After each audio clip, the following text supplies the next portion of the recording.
నేను మా నాన్నగారు రోజులాగే ఆఫీస్ నుంచి ఇంటికి బయలుదేరే సమయంలో మేము ఈ బ్రిడ్జిని కంపల్సరీ దాటాల్సి ఉంటుంది. ఆ దాటే క్రమంలో మాకు తెలీదు ముందల ఇంత వరద వస్తుందన్న సంగతి. అక్కడ ఉన్న ట్రాఫిక్ పోలీస్ కూడా మాకు సరిగ్గా ఇన్ఫర్మేషన్ ఇవ్వలేదు. అతను మా ముందున్న అంబులెన్స్‌ను దారి మళ్లించాడు కానీ మమ్మల్ని పంపించలేదు. మాకు తెలియక మేమందరం ఇలా వెళ్తూ ఉన్నాము.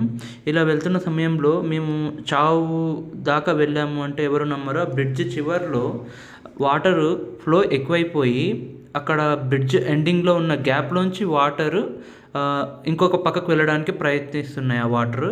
అక్కడ బండి ఆగిపోయినాది. నేను ఆల్మోస్ట్ ఇంకా మేము కొట్టుకుపోతామన్న టైంలో ఇంకా వెనకాల నుంచి ఇంకొకతనొచ్చి బండి తోయడం వల్ల మేము ఆ బ్రిడ్జిని దాటగలిగాము. ఇంకొక ఇంపార్టెంట్ విషయం ఏంటంటే చూడండి ఆ చెత్త ఆ వాటర్‌ని ఎలా ఫ్లోని డిస్టర్బ్ చేస్తుందో.